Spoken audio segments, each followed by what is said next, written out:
Hi, this is Jim, the Keys bartender. This is all right. You don't have to stop. Keep on doing what you're doing. This is episode 200. And I think the title for episode 200 means 200. I think this title is 200. 200. Exclamation point. Fucking 200. This is fucking 200. Yeah, but we're not making a big deal because you know what? Until we get to 500, eventually we're going to... I mean, my idea is to do like 3 to 4 episodes a week. We're going to do 200 episodes a year. Sure, but this is the first. I mean, I think this year, with 200, reaching 200, I think I can literally get, I'm going to try to blow off, I'm going to piss off some C-list celebrities. Polly Shore, Screech from Saved by the Bell. Maybe, who's the guy that was in, who was Urkel? Urkel? We could get Urkel. Who's that guy? Stefan. Who was the guy that played Chachi? Scott Baio. Scott Baio. I wouldn't have him on. He's a fucking jerk off. So, yeah. Fuck you, Scott Baio. And maybe that'll be a few, Scott Baio. So 200. Fuck you, Scott Baio. Fuck you, Scott Baio. Right. That sounds like You're a hateful person. And I'm hateful for saying that. What a dick. See, I don't care if I'm hateful. Fuck you, Scott Baio. Yeah, fuck you, Scott Baio. But I think we're legitimately able to, I think in this, between 200 and 300, there will be a time we will be able to get a C-list celebrity, which, that may make it hard to get them. C-leg? A C-leg? C-list. C-legs celebrity. C-legs. So a celebrity that likes the water, like has C-legs? It could be someone from the Dangerous Catch. Oh, okay. Deadliest Catch. Deadliest Catch. You need Wild Bill. Is Wild Bill still alive? Yeah, he comes in something. Is he still alive? One of them died. You need to reach out to Dave Marciano. Oh, that's a D-list, I guess. Oh. I never remember. Who's that? No, from the TV show about the tuna. Wicked Tuna. That's D-list, probably. I mean, if you don't know, if you're weren't on a popular show, Scott Baio was on Happy Days. Yeah, but he's a douche. He's a douche, but if you're on a show that only a small amount of people, Wicked Tuna. Okay, then I wouldn't put him in I wouldn't say C or D. They are A-list in the fishing world. How about that? You like it? Let's get the A-lister from the fishing world in. Yeah, that's the A-list from the fishing world. Or John Taffer, the guy from Bar Rescue, he's A-list from the service industry. And the asshole English guy. I just want to jump back. Who's the asshole English? You know what I'm talking about? That dick. Oh. That I'm a stupid sandwich. Yeah, I'm a stupid sandwich. Ramsay. Who would fucking do that to a human on television? Gordon Who the Ramsay. fuck would do that? I'm an asshole. You know what? I'll go and say it. It's not. I'm not going on a limb. He's a douchebag too. And then he goes and he's really sweet to other people. And these people. No. But think about it. Think about it. No, these people come on the show to be elevated, and they go, well, you know what? I get to humiliate you. And you can point out, Simon Cowell, who's a total douche.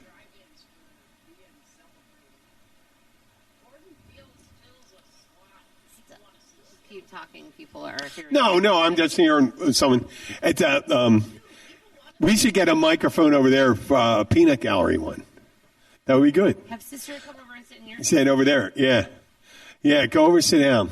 Come up, bring your seat over here. The high seat. Simon Cowell can be a douche. No, he can be, but sometimes he doesn't. The person usually humiliates themselves on it by doing the performance, right? Think about it. Someone does something stupid. They go up there and they sing a song dressed up like a crocodile or something like that. Right. And roller skates. And then you go and say, no, because they did. Now, the person on Gordon Ramsay's show, they believe they're great chefs. And they're there because they were good chefs. They're recognized for being good chefs, or where they are. Now, it may not be at a New York, 3-star Michelin guide, right? Is that the highest one, 3 stars? I don't know. I think 3 stars is the highest. It's not as high as you think. It's not 5 stars. I know it's not 5 stars. I think it's 3. It is. I think 3 stars. But they're in their pond that they're in, they're the big fish. But they go on there and they humiliate them in the career they've chosen. To humiliate them and say, you are horrible, you're an idiot. What the fuck do you think you're doing? I mean, is that... When did teaching or instructing become that something basic like that? Reality TV. He is a product of reality TV. No, that's not what he's. It's what entertainment has become. Yes.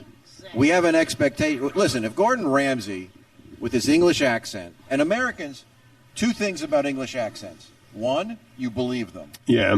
Two, we expect them to be bad guys. Just think of the movie industry. If you have an English accent, like a German accent, either you're going to be the secret agent, or in some American movies, you're going to be the villain. James Bond wasn't the No. James Bond English wasn't. production. Of course not. It wasn't. Okay. And in American movies when they use English, movies. like what's his name? Gordon Ramsay hits the circuit, right? So he's Yeah, got if they're this English, show, they're the killer. and so he has this English accent, and he's supposed to be a highbrow because we Americans expect English to just know more than us. That's why we consider them more trustworthy when they sell us shit. And then Who's that guy? ratings. Who's And that? There you was gotta have there ratings. was a guy on the commercials that would do. The blue shirt. Yeah, He died. not Billy Mays. You're talking to someone else. There was another guy. Wasn't it pre-Billy Mays? Oh, you probably, yeah. Okay, I remember that guy. The ShamWow guy? JamWow guy. No, that guy was an American. He was an American whoremonger. He was a fucking. He was a slut. A slut As magnet. he was, I think I'd have done him. He's a slut I'd have magnet. done him. He was going like this. He got an JamWow. he got an argument with a prostitute. Oh, he was a mess. Yeah, he was a man. He was a mess. Oh, it's made by the Germans. You know it's got to be good. They make the best gas chambers. Too soon? No. Okay. waiting. I just went dead. That was it. I'm just saying like this. You know it's got to be good. You know? You know it's got to be good. It's got to be good if they... No. He goes, they make the trains run on time. But, Yeah. you know, you got the contrast of diners, drive-ins, This is- drive, and the guy... This is Anna right here, Jenna's sister. His big persona and all of the restaurants he visits... What's end that up guy's being name? Guy Fieri. He's the guy who seems always coked up. He's got the spiked hair. Yeah. So like this. He goes, hey, yeah. I love it. This is great. I can eat a lot. No, whatever Yeah, fucking but thing. all the Yeah. restaurants He's he high visits, energy. They benefit. They are turning it over. Whereas Gordon is going into these places that are already, you know, probably close to bankrupt. Otherwise, why would you take the chance at having him come in? You know, They're risking it 'cause you're giving me an idea right now. I'm getting the lights going off in the top of my head. Uh-oh. I saw it. I know. I know. Listen to this. I saw a show, Dr. Pimple Popper. It's about a Ew. dermatologist. She's awesome. No. Okay, no. But think about it. What are the other medical fields that Donna explore? Gynecologist?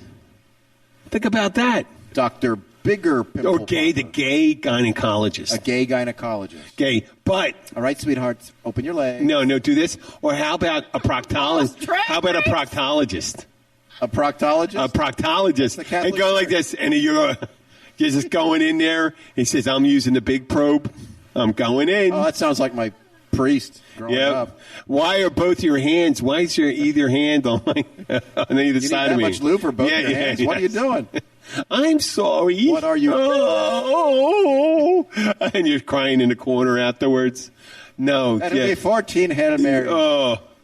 Oh, you're a wonderful boy. Yes. 3 are. No, but there's all sorts of things they have. They did the on HBO. They used to have the Bunny Ranch. Oh, yeah, that's right. The Bunny Ranch. I went there. They did drug dealers on. Have you been in the Bunny Ranch? Have you ever? Out in Vegas? No, I've never been there. I have. I don't want to say anything. You know, that's one thing I don't want to talk about. I don't want to. I refuse to answer a question that it might tend to incriminate me. Trigger a guilt response? Not a guilt response, because if I didn't say it, it's not a guilt response. Well, I have nothing to be ashamed of. I went, and I was fascinated at how that place worked. Were there attractive women in there? Some. They range from... Give me a rank, 1 to 10. there were... 6 is to 10. 6 is to no, 9. They were 2 10s. 2 tens. There were 2 tens in there. 2 tens. The rest were 8s and 9s. I'd say everyone else was way behind. And there's, some 7s, a bunch of 7s and 6s, and then a bunch of 3, 2. Oh, my God. 3s, 2s, and 1s? But wait. What'd you have? Like, 2s and what 1s. was a 1 was an ogre? We're in their 50s and 60s. They were older women, not elderly, older women. Oh, were they there for first timers? Like they were like $40? Listen, there's a lot of young special. guys that like. Well, they have a senior fetish. They like older women. Like some guys. Wait like a second! I wouldn't automatically call an older woman a 1. No, they were 1s. Oh. You had to be. Wait a 1. Wait a second. They were. Warren. They were. I said 3 2s and 1s, but they were normally the older women. And, Really? Yeah. But How far out of Las Vegas is it? a little bit. It's the next exit. That's got its own exit off the highway. Oh, really? We say next exit, like 2 miles, 3 miles? I forget the miles. It seemed a little more than that. 10, 15 minutes? It's outside the city limits because it's illegal to do it in the city limits of Las Vegas. You know, it's funny because Vegas was originally like a Mormon town. You know that? Back in the 40s and all that stuff. It's mainly had a high Mormon population. I think they done fleed. I think they did too. But there was, I guess, when agriculture, no pun intended, dried up that day. When oh God, whatever the name of that Jewish guy showed up that brought. Oh, it was a Jewish gangster who brought it to. Oh, Siegel. Yeah, Bugsy Siegel. Bugsy Siegel was in New York. I don't think he was around. Was he around in the 50s? Was connected to Sinatra and all of that. No, but that was later, and then they came in. Was all No, but I think in the beginning, yeah, it very well could be. I'm going to have to do a little research on that. It's the character Robert De Niro played in Casino. No, but that was already established when he showed up there. I mean, you mean like Las Vegas when the brainchild of they start gambling, they needed revenue. Whenever gambling's introduced in the United States, at least, especially in those towns where the unincorporated territories of the gold rush and all this stuff, they set up towns to provide services. There was gambling establishments, the whorehouses, gambling establishments, restaurants, hotels, hardware stores. I mean, you see a show like Deadwood. They didn't pick those businesses because that would be the most ideal characters to put in there.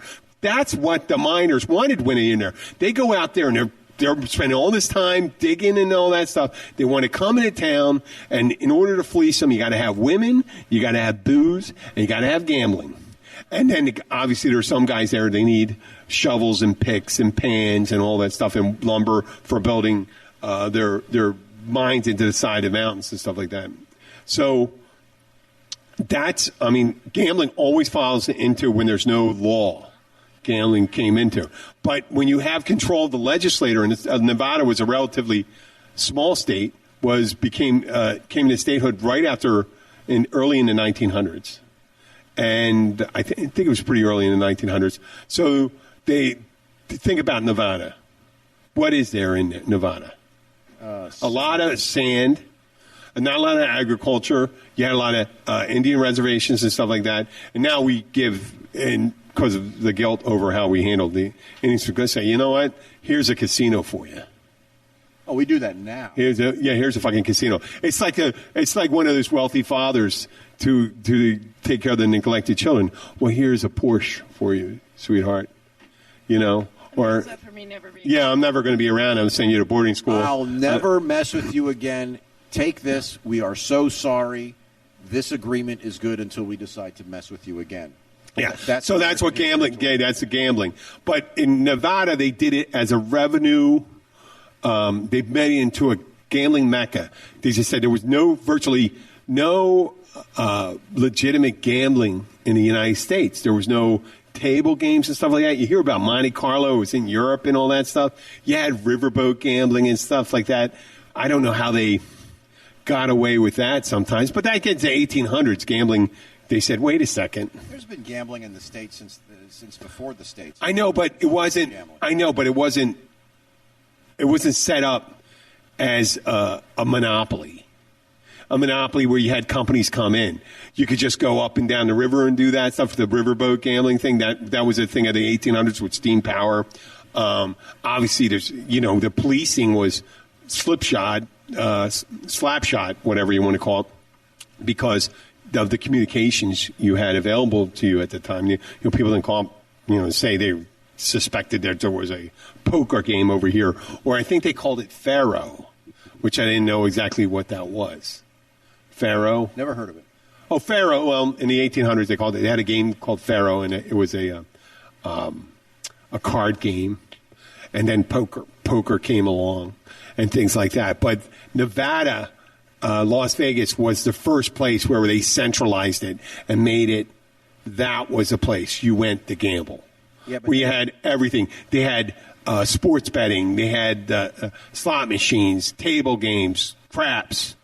Well, that came with the master plan of mob control to unify that for their personal profit, and then they'd skim off the top and launder, and it was part of the organized criminal. Well, I don't know if they can. I know they pushed it in there as a revenue source for the state. Of course they did. They did get it for the state, and they bribed the people for that. But they legitimately, the people in the state said, "Well, this makes a lot of sense. We can generate some income from it." But they didn't realize the depth at which the people were going to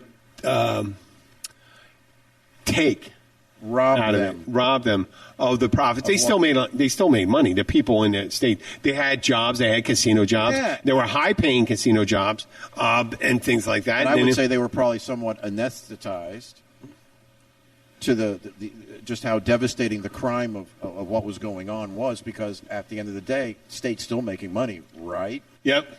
But all of that should have been taxed. I mean, it was just nothing, and then it's what that money went to.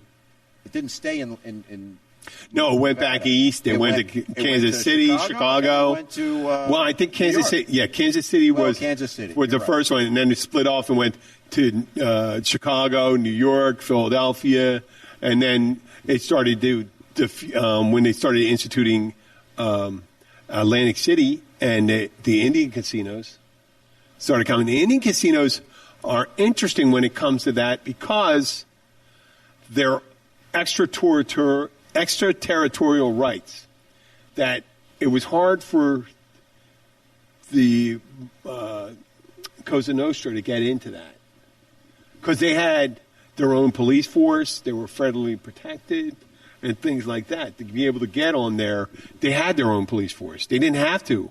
If someone said they had the money. If they were generating, the Indians are generating income, we said, well, we have the money. We can hire whoever we want inside to be our protection. You come into our place. It's our rules. We can do whatever we want. Right. That includes it's their own jurisdiction. Yeah. And we'll their put police force. They can imprison. Their courts. They have the agreements with the local state's attorneys so that they can charge, transfer to jails. They do all those functions because they're a sovereign entity within the United States. Which I don't begrudge them. No, of course not. No, it has devastated, though. It seems to have devastated the remnants of, like, the Seminoles and stuff like that. Some of them have done well with themselves. They've used the money to educate themselves and buy businesses. Some of them, I think the Seminole tribe is one of the most successful tribes in the United States, not just in making money from gambling, and its other investments that it has made. It's not just the investments it's made outside. Outside the reservation. It's the investment in their people. So Miccosukee and Seminole, they're essentially we'll call them cousins. Yes, they're Native American tribes in Florida. The Miccosukee are a distinct branch of the Seminoles that during the Indian Wars. They fled into the Everglades, and pretty much there they stayed. Those are your Miccosukee Native Americans. Okay, so both is that the one that I saw in the Revenge of the Nerds 2? I don't know. Where the where the cool fraternity guys pretended to be Seminoles, and they were kind of like in the Everglades. I think they were in Lauderdale, and they took them into the Everglades. So they were supposed to be Seminole, but they were in the Everglades. So that would be in the Miccosukee. Wait, I just took it off. The Seminole tribe of Gilbert is such a vast tribe that there are many other swampy areas in Florida that Seminoles inhabited. So, yeah, it's not just. But the Miccosukee tribe fled deep into the water in the Everglades to avoid the army. Yes. Okay, that's why they ended up in the swamp. Okay, so both tribes have casinos. Both tribes, when they first started doing this, even before, they had just like many Native American reservations, had a horrible drug problem, a horrible drinking alcohol problem. Yeah. So for a short time, the casinos exacerbated that problem because they all get a share of the profits. Yeah, they get an income. They have a substantial one. And I guess that's what they call the. We should probably pause at this. The nascent beginnings of along with Alaska, the UBI, the Universal Basic Income, where theirs is like 70,000, depending on that. But let's pause right now and take a pee break and all that. Yeah, well, it's almost in every place, like at Fox, the one up in Connecticut, the biggest casino in the United States. We'll talk. I actually know why. So Wait, you know why? Oh, let's talk about that. Whether you're one of our regular visitors to the Florida Keys or you can't wait to visit for the first time, you'll want to stay up to date on everything that's going on in the Florida Keys. To learn all the secrets, tips, and the stuff we don't talk about to anyone but each other, visit 43keys.com. Sign up for our newsletter and never miss any of the exciting things we have planned for you. That's 43 Keys. The number 4, the number 3, keys.com.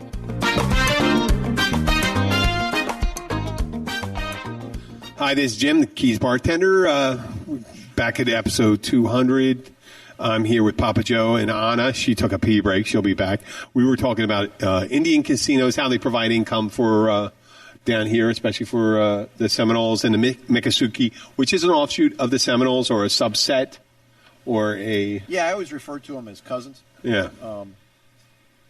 They're clearly a branch off of the Seminole tribe. The Miccosukee and the Seminoles are the ones. It's funny. We mentioned this before. They have a almost somewhat lock on tiki building down here. It's because of why? Do you think? The method they use to build it. Not at all. No. The materials they use. Oh, it comes from cypress trees. Oh, cypress trees. Okay. So, in order the largest growth of cypress trees, you need a swamp, right? Yep. Mostly a swamp. You need wetlands. Yeah. And most of that falls under their reservation. So they have free access or easy access. Oh, I thought it was cypress. because of their technique of building. No, the technique anyone could replicate. I mean, you know, someone who's good with wood can look at. We're sitting under a tiki right now. It's beautiful. It is lovely. The construction. And you got these two massive. Well, we should take some. We got to take some pictures. We got to take some pictures of this. But the cypress, the reason why they use cypress is because it just lasts forever. It's rot resistant. Like love. Like love. Like love. Like every kiss becomes. Now, if you're not connected to a Native American tribe with access to cypress, you could duplicate that by using telephone poles throughout the entire structure. Yeah, but it smelled like creosote and all that shit. It would kind of smell funny. It wouldn't quite last as long, and it wouldn't be, quote unquote, a native structure. Yes. Well, they just have a method. That's an important qualification, by the way. Really? Yeah. It goes I'm looking for my. We got to get a picture. So we were talking about the UBI. Like they came out with that along with Alaska when they had resources, like a relatively small population, but a huge pool of money, right? So that's what happens with the native tribes that were giving the I guess they call it the right to build casinos, but wouldn't they have the right if they have their own extraterritorial rights on their reservations, right? Now, it requires a pact with the state of jurisdiction. So the Miccosukee tribe, for instance, Yes. has a gambling pact with the state of Florida. As a sovereign nation, I don't know if they could simply establish gambling outside the pact. Let's say the state didn't pass any gambling or gambling expansion laws. I'm pretty sure, if my memory serves me right from working the legislature, that they could probably do gaming anyway. Yeah. And I don't know what consequences they would. I think the federal government comes in and says they're the ones, I think, that says they need to have a pact with the state. It's a very weird relationship. The reservation, they're a sovereign nation. Yeah. And yet, they still have all these regulations with respect to the jurisdiction of the state and keep on talking. And the nation. Don't be thrown off by the picture. He's taking pictures while I'm talking. Yes. I'm like, hey, should I smile? Yeah. So anyway, you mentioned this.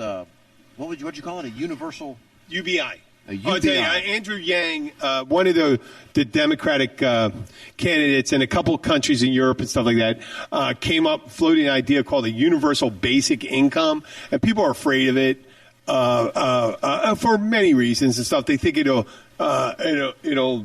tamper down innovation and incentive to work to do stuff, and they think it's just something that But what happens? They do it. They do in Alaska. They divvy up. The whole state of Alaska gets it pretty decent. If you have, let's say you have a little farm or a ranch, you do some hunting, you can live off. You get it quite as a resident of Alaska with the oil. From the oil, the oil revenue they get, and let's say you get some Social Security, you can live pretty high off the hog with what they give you. And that's almost like a universal basic income when you talk about the people that are up there. Well, it's a... And then when you come to talk about a tribe where people are, I guess they call, it's a historical inequity. I can't believe I remember that. I'm able to remember a phrase. That the way that Indians were treated, they were kept in, think about it, the Sioux, and Anna's not here, but the Sioux on the Great Plains, and they'd hunt the buffalo, right? They roamed the plains, and they were nomadic people, and they just go through. And then what happened is that the United States government's expanded through there, taking in territory. You have ranchers come in, and it's a history of us taking property, not just for ourselves, but originally the guys that first started raising cattle, they used to do a free range thing. So when they got rid of the buffalo, they brought in the cattle and started just herding them, taking them up the grasslands at different places, take them up, feed them up in the northern plains, and then bring them down to the railheads and ship them off to Chicago, where you had this, historically in the late 1800s, the greatest concentration of population in the United States was the central from Chicago on east, and Chicago was the meat processing center, and they ship all this beef over there, and you had this huge swath of land that used to be covered by the Buffalo and the American Indians. Now, with the cattle, eventually then you had cattle ranches and stuff like that when they started the invention of barbed wire and stuff like that. So private property comes into play and stuff like that. And then people have a restriction. Concepts. No restriction. It's all restrictions. The way I view it historically is the people that got there first were able to get the property and get the capital. And then you had entrepreneurs that came in and stuff like that. They were able to build. They move it into towns. They build a general store and stuff like that. And they did a good job. And I'm not against any of that. But that land, if you think of private property, just because you got a deed to a land, but think about the great land rush You run out and just on a horse and all that, and you stake a claim to how many acres? 150 acres? Yeah, 50 acres and a mule. Or something like, no, that was what they promised the slaves at the end of the Republican Party, which was pro-abolition after the Civil War, to get votes for the candidates, were suggesting that, listen, we're going to give you all 50 acres and a mule. Because what they had is all this land and say, listen, and started having all these people concentrated, these people they worried about. And there's all these freed blacks, for they were slaves. They wanted to get them out of that area because now they realized a lot of these counties and stuff like this in the South was more heavily African-American than they were white. So they would, if you looked at the right at the beginning of Reconstruction after the Civil War, there were a lot of black legislatures. There were a lot of black politicians, stuff like that. And then they started, in the 1870s, stuff like that, they started enacting Jim Crow laws and stuff like that. Hey, historically, if you're a white supremacist, all you have to do to track what went wrong was I think it was either in the late 1500s or the early 1600s when they started slave trading. And they started bringing them over here. They were against their will. You put a population over here, forced them to work. It wasn't you know what? They didn't have a better life. They didn't have a better life over here. You don't have a better life when someone could put you to death for trying to leave service of someone. Take your children. Own nothing. Split you from your wife and stuff like that. That wasn't their choice. It wasn't a better life. And you made an institution. They called it a peculiar institution. You tried to protect it. You lost.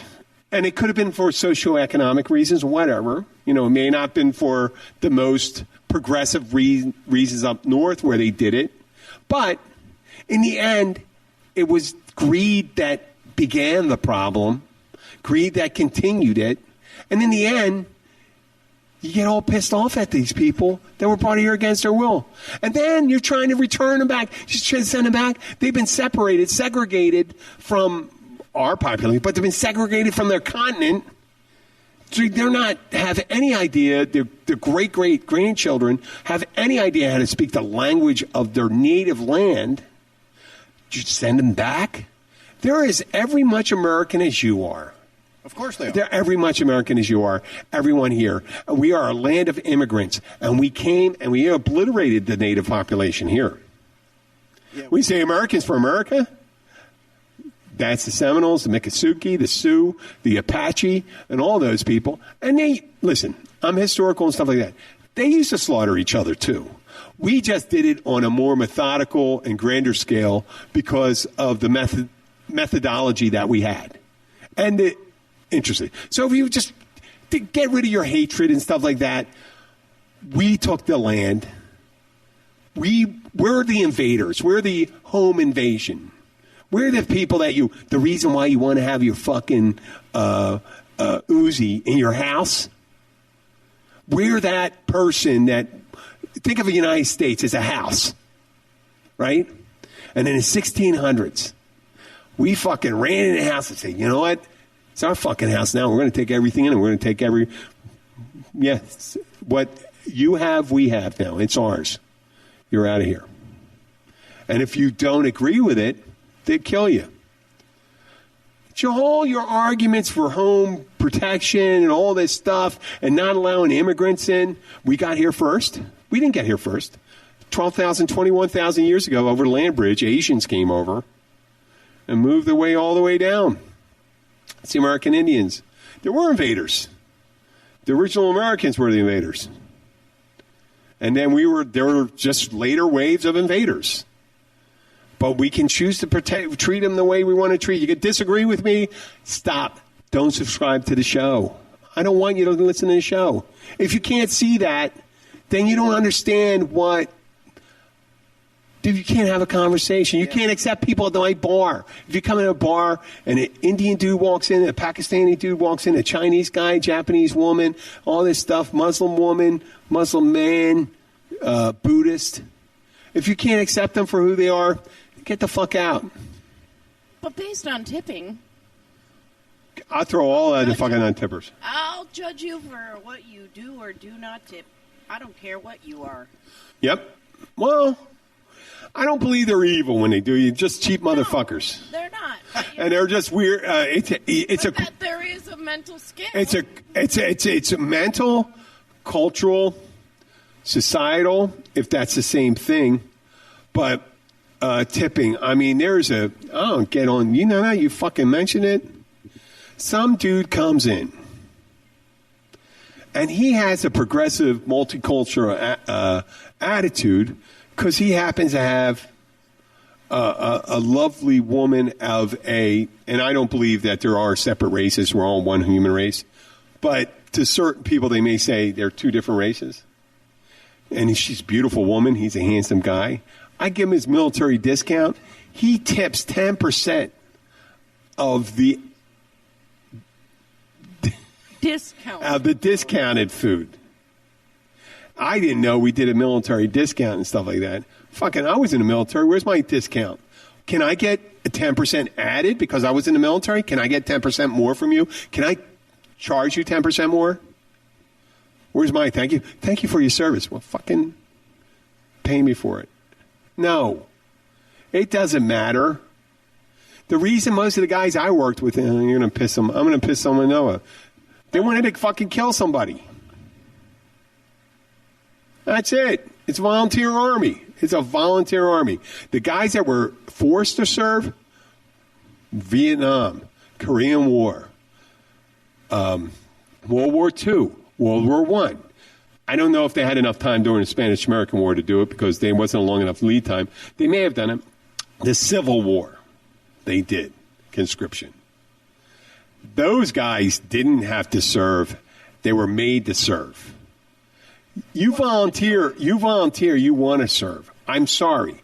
You say you want to protect and stuff like that. That's what you do, and you don't bitch about it. It's like going to a job and bitching about I can't believe you work for a sanitation company and you don't like the smell of trash? Why are you working there? Well, pays good. Okay. That's why you do it. In the United States, we don't have a draft and stuff like that. We'll give 10%. But do not give me this automatic worship, something like that. You got to deserve. It is a privilege to serve in the service. It's a privilege. And when you serve in there, you have to behave correctly. Not everyone does behave correctly. You know that, Papa Joe. They just did a big top-down review of the Special Forces. And there was a lot of shit going down in that. There was a couple trials that went on. There were murders going on. There was mistreatment of prisoners. There's theft. There's rape that goes on. So we just got to be sure not to misplace our trust in any institution. We did it in the church. I'm a Roman Catholic. We did it in the church. And they gave them a big pass. A big pass. While they're fucking kids. A big pass for years. And their authorities, their higher authorities, they chose to just shuffle them around. What were you going to say? Sense of entitlement. When you have a vested authority in you. Yes. Whether you're a cop, a priest, you're in the military. Proper management of your personnel needs to constantly remind individuals you're only as good as your ability to serve those that your oath tells you to serve. If it suddenly starts going to your head and little cliques start evolving within the group and specialties, it comes up with specialties. So SWAT teams, special forces, the elites, the little cliques, certain parishes seem to have a higher incidence of pedophilia than others in this country. It was rampant in some and almost non-existent in others. So cliques start to evolve. And you end up with this sense of entitlement that you're owed. You're just owed. And I saw it on the police force. And well, they have it in the Catholic Church. It's everywhere. It's everywhere. Anything you have an authority for. Let's say, let's bring it to the restaurant industry, right? You got a shitty job. You got a shitty boss. You got a asshole customers. I can steal. I can drink, even though you're not supposed to. You got to take care of them. You got to take care of the people in front of you. You have a fiduciary responsibility to your employer. If you don't like what they pay and how you treat you, you are not an indentured service. No. You can leave. Automatic respect. Everyone should be treated with respect until they refuse. Their behavior deters you from delivering that respect. If someone is rude and obnoxious, yes, you can refuse to obey an order. You can. You don't have an automatic right to tell someone to do something when you're rude to them and you call them a name and you treat them like this. Someone working really hard, some black dude coming home and pull over and you're yelling at him to put your fucking hands on it and he's grabbing for his license. Okay, hold on, stop yelling, calm down. I understand you need them to hear you. And then you got to watch their hands and stuff like that. But so many white people don't get shot. Fuck, they didn't kill that white guy in El Paso, did they? Nope. And in Philadelphia, I'll tell you one thing. That black dude that shot 6 cops, I have to say they did the right. Those cops showed great restraint. He shot 6 police officers, and that guy survived, and they took him in. They negotiated with him. That was amazing. Those police officers, how much restraint after being shot. Now, listen, I wouldn't even understand that. I understand how that is. I know how it is. Just like disrespecting a parent. Think of how many parents. If you're a bad parent, you don't automatically. There's a lot of parents out there that are assholes that don't automatically deserve respect from their kids. They see what other parents do. They can see good parents. You may not be a good parent. I wager if you listen to this show, you're probably a good parent. Oh, I think they're a good parent. You'd be pissed off. You would already quit listening to this fucking show because I would have said you're a fucking asshole if you do this around your kid. Mm-hmm. If you openly do drugs, are violent to other people, act like an asshole, you are a horrible parent. And go fuck yourself. With Scott Baio. Yes. True. Yeah, go fuck yourself. You're an asshole. I don't have a problem saying that. I'm just saying it, and then they get angry and stuff like that. You can support whoever you want. I understand we got people that, some listeners support the president. I don't necessarily. I think he's disrespectful and he's an ignoramus. But you have what you believe. Now, as long as you're respectful of other people, if you think you have a right to disrespect someone, I did not say you have a right to disrespect someone.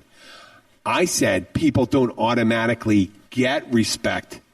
I think they're always on some kind of probationary period when you run into them. When you first engage with them, people are in a post, and you should treat them with respect until they show you what kind of person they are. And I'm not saying you're going to kick them in the dick or grab their vagina or punch them in the boob. It's just that once they show you that they're not a decent person, they're an asshole, they're going to be rude, don't give them a pass. Go, hey, that's enough. I don't have to hear anything else from you. I can understand where you're coming from. And if they ask you more, and if they beg for why do you treat me like this? Well, I think you're obnoxious and rude. Not deserving of regular intercourse, social intercourse, if you may. I mean, what do you think? I think we put up with too much bullshit coming out of people's mouths. I think sometimes when someone mouths off, we tend to think, well, that's none of my business. You know, if the bad parents, let's go to parents and schools.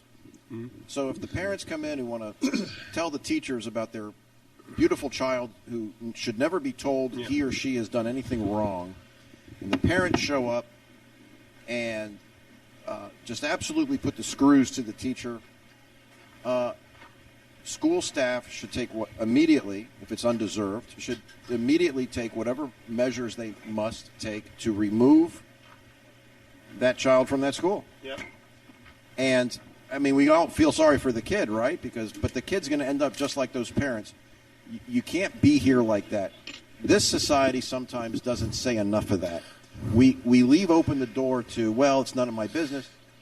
You have to assert yourself. Yeah. When it stinks, you got to say it stinks. And the converse, when it's outstanding, you need to say it's outstanding.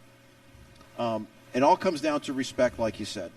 If a parent, see, my parents, if a teacher said your son screwed up, which they did often, my parents would say, thank you, we'll take care of this at home. There was no asking the teacher, well, what do you mean by that? Or it's your fault, or you need to do your job. No. My parents understood that teacher is doing his or her job, and I failed. Because the job of that teacher was to tell my parents, he's failing here. And so there was no doubt. You know, they weren't there to protect me under all costs. Even I think there was a cultural lag behind that, because when universal education through primary school occurred, if you think of the 1800s, a lot of people, especially in rural areas, they didn't make it past 6th grade. And then they decided the key to success. Education, they already had more knowledge than a 12. No, I understand that. Yeah, but the parents that were 6th grade and ended up having to work when they were young realized that the freedom for their children would be to keep on going to school and to listen to their teacher. And they gave that respect, and they said, you're going to go to school and do that. And then what happened is when the parents got smart enough and they ended up graduating, it became their responsibility, along with the teacher, to go hand in hand and help educate the children. Before, so many parents, even in some of these European countries, they started work at 8 and 10 years old. No, they didn't get it, high school education.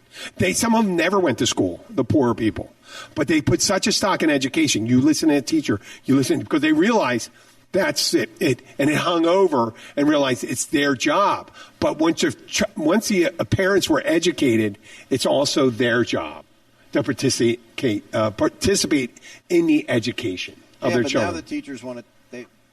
The parents are telling the teachers how to do their job. Yes, there's been and they get no support in a large way. There's no support from the Department of Education and the state on down. Oh, it's been gutted. It's gutted. Well, we got Betsy DeVos right now. That's nationally. That's national. That's the national policy. National policy, but it comes from the top down. Yes, you have standards and stuff like that. Now we're coming to the end of the show, and I hate to cut that short because we're on almost 50 minutes. But I heard something that applies to this. Great power without love is tyranny. And love without power is wishy-washy and sentimentality. Meaning, if you're just going to, be tolerant and do these things without trying to do anything about it, you're wasting your time. You're just going to be a mat. So, if you are a person that understands things and expects people to respect people,